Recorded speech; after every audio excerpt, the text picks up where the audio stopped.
Hola. Nos da mucho gusto que nos acompañes hoy. Esperamos que puedas sentirte amado y aceptado en medio nuestro.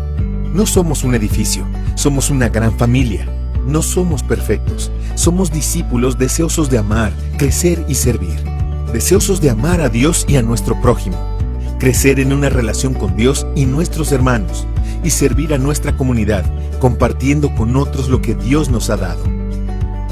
Es nuestra visión vivir para que todos a nuestro alrededor puedan experimentar el poder de Dios, su bondad, su gracia, su fidelidad, su eterno amor y sobre todo su gran poder para restaurar. Creemos que sin importar lo que haya ocurrido en tu vida, Dios todavía tiene un plan contigo. Por eso nos alegramos de que estés aquí con nosotros, pues estamos confiados de que hoy será una nueva oportunidad para experimentar el poder de Dios. Bienvenido a tu nueva familia.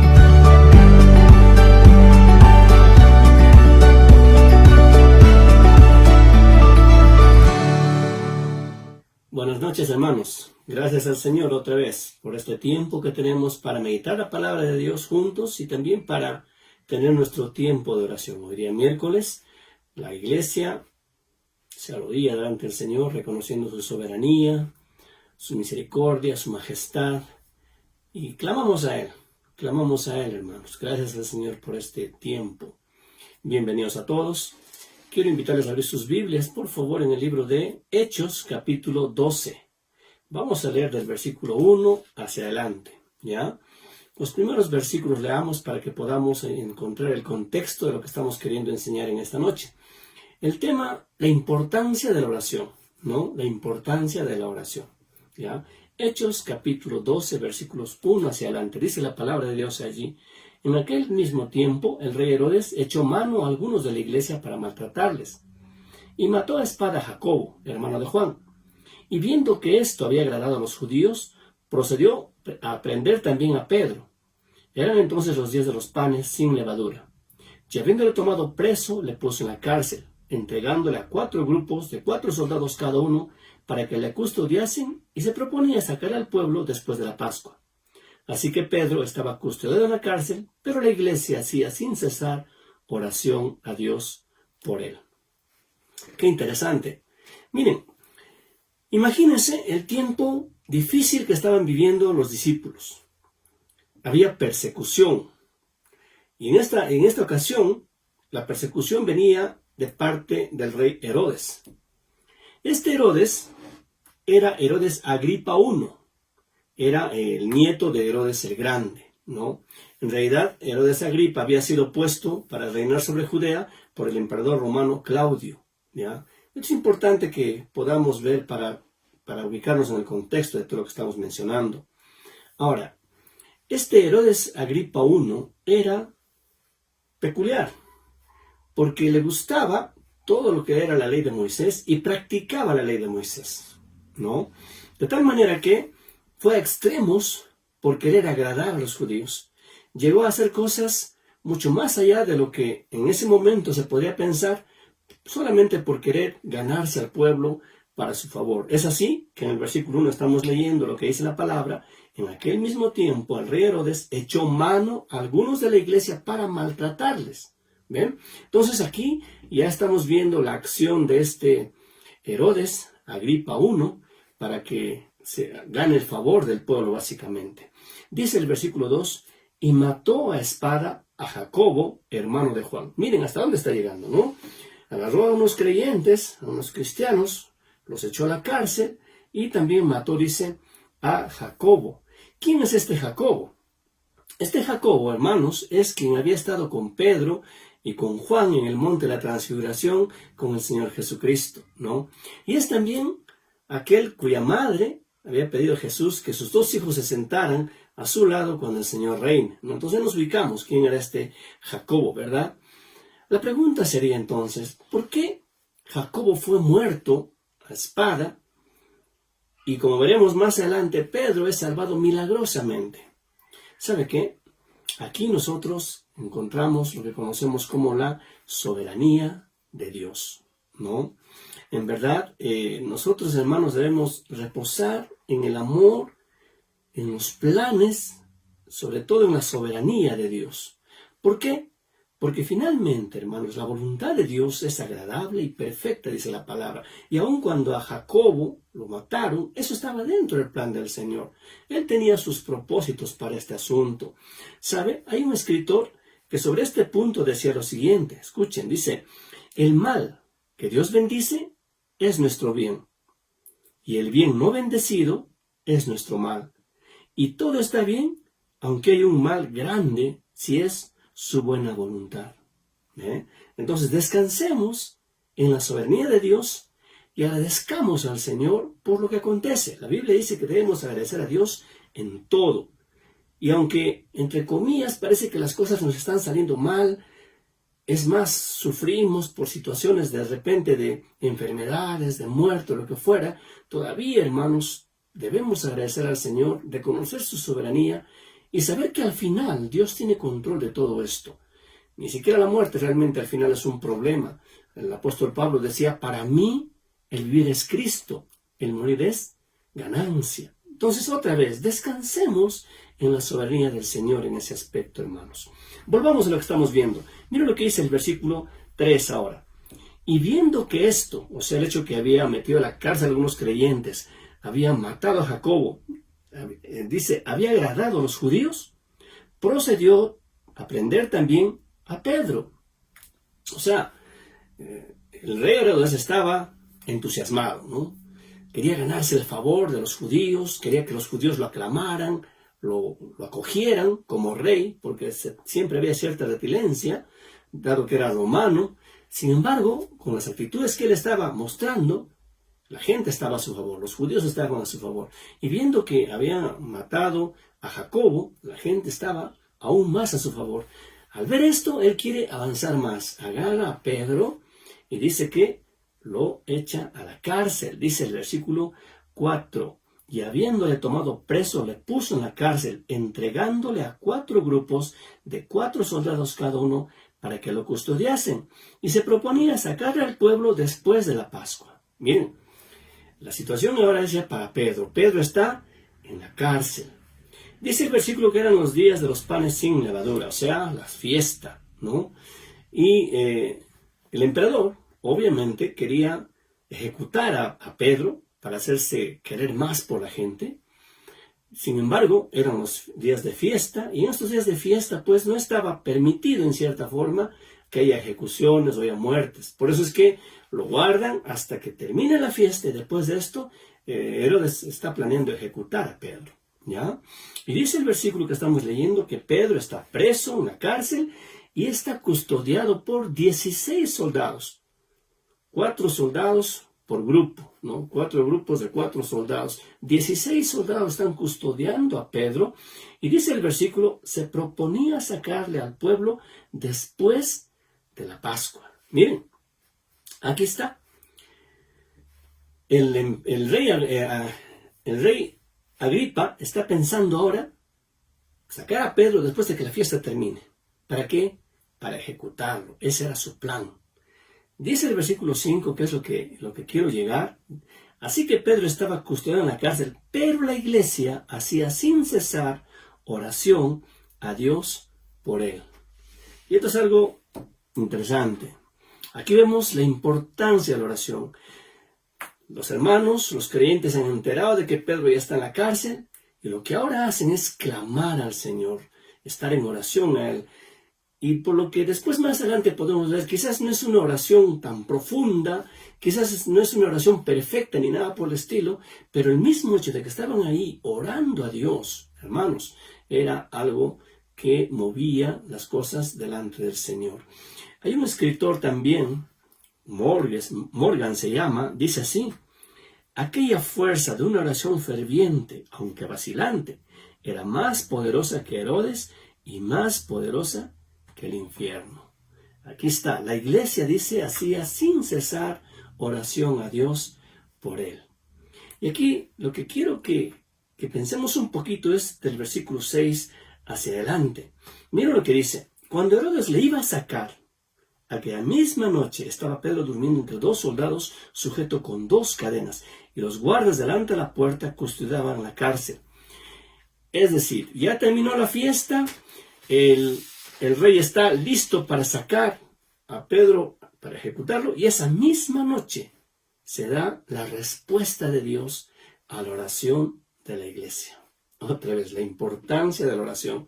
Hermanos, el hecho que los creyentes estemos orando por alguna circunstancia va a mover siempre la misericordia, la buena voluntad de nuestro Dios poderoso para responder oraciones. Y aquí vemos cómo Él comienza a responder a las oraciones de la iglesia, que como dice el versículo 5, estaba orando sin cesar por Pedro.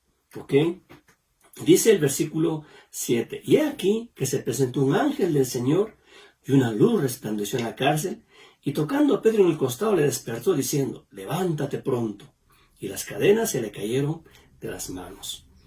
Qué interesante, hermano. Aquí yo me pongo a analizar esto y veo cómo Dios actúa y cómo quiere que nosotros respondamos a lo que Dios hace. La oración, hermanos, si bien es cierto que clamamos a Dios y Dios nos responde, también tiene una parte de acción de nosotros. ¿Ya? Alguien decía, la oración y la acción deben ir de la mano. Es como un bote de remos. Ustedes están con las dos manos remando. Una es la oración y la otra, el otro remo es la acción. ¿Qué pasa si solamente estás orando? Solamente estás orando con una mano. ¿Qué va a pasar con el bote? Va a dar vueltas en un solo lugar. No va a avanzar.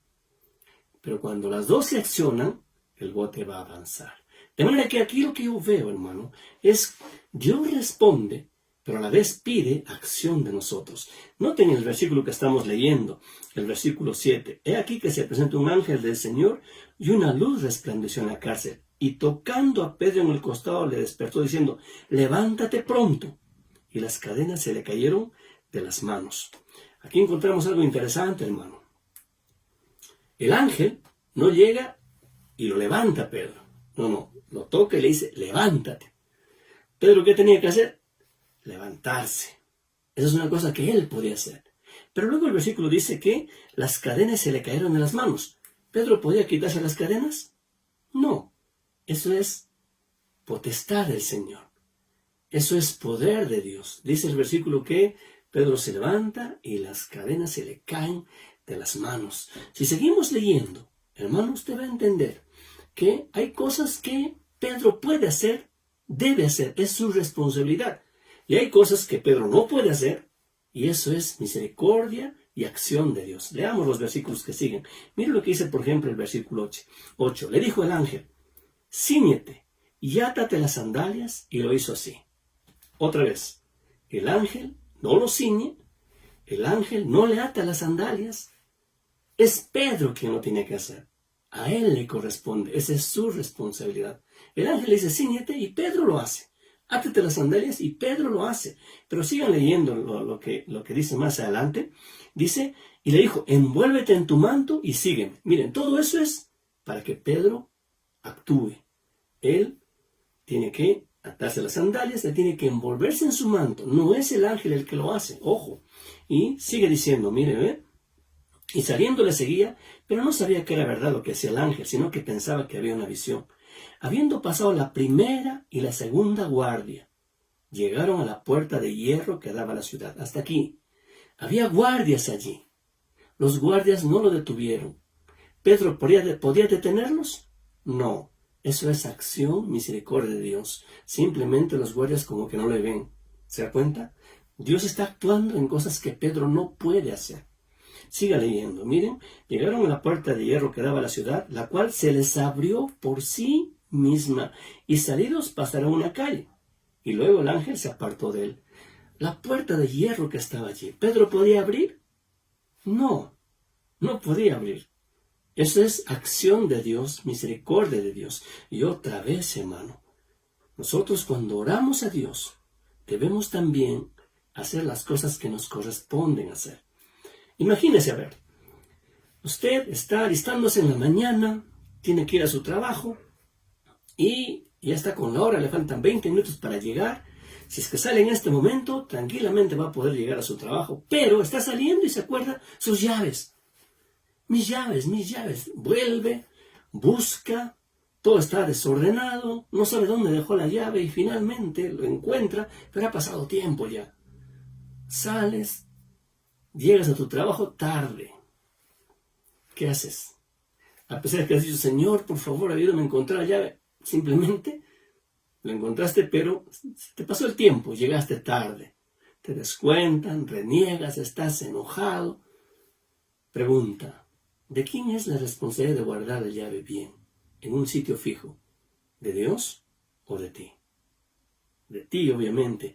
Otra figura, igual, sales de tu casa rápido, estás llevando tu llave y todo, llegas al paradero, no hay carros. Pides al Señor, Señor, por favor, una movilidad. La movilidad aparece. Eso no es control tuyo, eso es misericordia de Dios, voluntad de Dios que aparezca una movilidad allí para que puedas tranquilamente desplazarte. Hay cosas que nos corresponden hacer a nosotros, hermano. ¿Qué pasaría si, por ejemplo, volviendo a la llave, tú tienes un sitio fijo para dejar tu llave allí? Eres ordenado y sabes dónde dejar tu llave. En la mañana te alistas y automáticamente vas donde está guardada tu llave, sales y no tienes ningún problema. ¿Se da cuenta? De manera que, cuando nosotros oramos, hermano, tenemos que entender que hay cosas que Dios va a hacer y hay cosas que a nosotros nos corresponde hacer. Las cosas que nosotros no podemos hacer, Dios la va a hacer, mi hermano. Dios lo va a solucionar.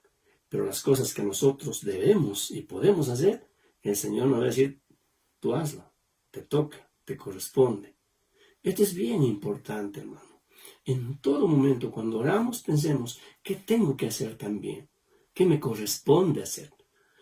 Hermanos, estemos orando, siempre estemos orando al Señor. Es importante esto. La Biblia dice que debemos orar sin cesar.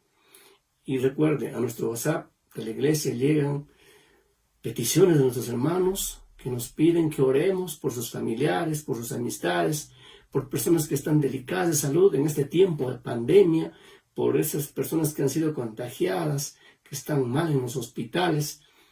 Quizás alguien ya cercano a nosotros esté en esa condición.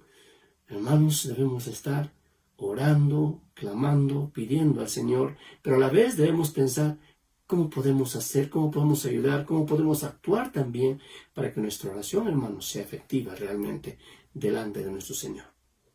La oración es importante, por supuesto, hermano.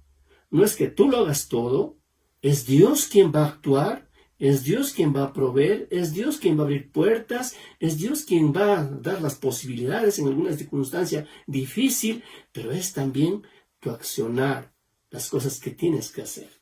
Si una persona, por ejemplo, se enfermó con el COVID y dice, Señor, ayúdame, pero no se preocupa en ir a un hospital o a hacerse chequear o a tomar alguna medicina, no se preocupa de nada de eso. ¿Qué va a acontecer? ¿Acaso simplemente va a echar la culpa después a Dios? Señor, ¿por qué no has hecho esto o aquello? No, hermano. Si una persona se enferma o lo que sea, tiene que tomar las precauciones, hacerse ver, tomar la medicina, lo que sea necesario. Pero confiando en que Dios va a obrar, va a proveer, va a actuar en su misericordia. Eso es, hermano. Es acción, es oración. Es oración, es acción. La oración es importante, por supuesto que sí. Pero también, mi hermano, tu accionar, tu disposición a querer hacer la voluntad del Señor, a obedecer, a querer estar siempre bajo lo que el Señor quiere que tú hagas, es muy importante. No olvides esto, mi hermano. Esta noche es noche de oración. Hay peticiones que están en nuestro WhatsApp. Quisiera que tú lo puedas revisar para que puedas orar por cada una de esas cosas. Si tú tienes alguna petición también, te animamos a que puedas compartirlo de tal manera que juntos podamos clamar al Señor, de manera que somos un grupo, somos una familia, que estamos clamando los unos por los otros. Y es más, nos extendemos a los familiares, a la comunidad, a quien creamos, hermanos, que necesita de nuestras oraciones. Oramos también por nuestro gobierno, oramos por nuestras autoridades, oramos por la situación difícil que está atravesando nuestro país. Hermanos, la oración es importante. ¿Por qué? Porque Dios soberano controla todo y estamos bajo su inmensa misericordia. Miren cuán maravilloso es el Señor, que cuando la iglesia estaba haciendo oración sin cesar por Pedro, el Señor responde y hace que Pedro salga de la cárcel. Y si ustedes ven más adelante, cuando Pedro toca la puerta donde están reunidos los hermanos, hermanos, no creen que es Pedro que está libre. Qué raro, ¿no? Han estado pidiendo, pero como que no están seguros de que Dios ha contestado. Y miren, a pesar de esa oración imperfecta, todavía Dios ha respondido y ha permitido que Pedro sea liberado y sacado de la cárcel conforme a la petición que la iglesia estaba haciendo por Pedro. De manera que, hermanos, no sabemos muchas veces ni cómo orar. La Biblia dice que, en realidad, hermanos, nuestras oraciones son débiles, quizás nuestra fe es poca o lo que fuera, pero todavía en esas condiciones debemos acercarnos al Señor, debemos clamar a Él, debemos clamar por su misericordia y, hermano, como dije hace un momento, no solamente es clamar, sino también disponernos a hacer lo que nos corresponde hacer. Que Dios sea glorificado. Vamos a orar. Padre eterno, muchas gracias por esta tarde, Señor. Gracias por tu amor, tu misericordia. Gracias porque vemos, Señor, que tú eres misericordioso, tu soberanía es absoluta, tú controlas todo, Señor, y tú respondes también en las oraciones conforme a tu voluntad. Te agradezco, Señor, porque sabemos que dependemos de ti totalmente, pero también nos haces ver que tenemos responsabilidades que cumplir delante de ti, Señor, responsabilidades que nos corresponde hacer a nosotros, Padre Santo. Oramos para que seamos sabios en hacer lo que nos corresponde hacer en todo momento, y pon en nuestros corazones siempre el deseo de estar clamando a ti, de estar orando a ti. Te agradezco, Padre, por la iglesia, gracia y paz. Te agradezco por cada hermano, por cada familia. Te pido, Señor, tu protección. Te pido, Padre, tu misericordia sobre cada familia. Aquellos hermanos que ahora mismo están quizás un poco delicados, quizás por la parte económica también hay problemas, Señor. Confiamos en ti, Padre Santísimo, y en tus manos estamos, Padre. Glorifícate este momento, Señor, en el nombre de Cristo Jesús. Amén.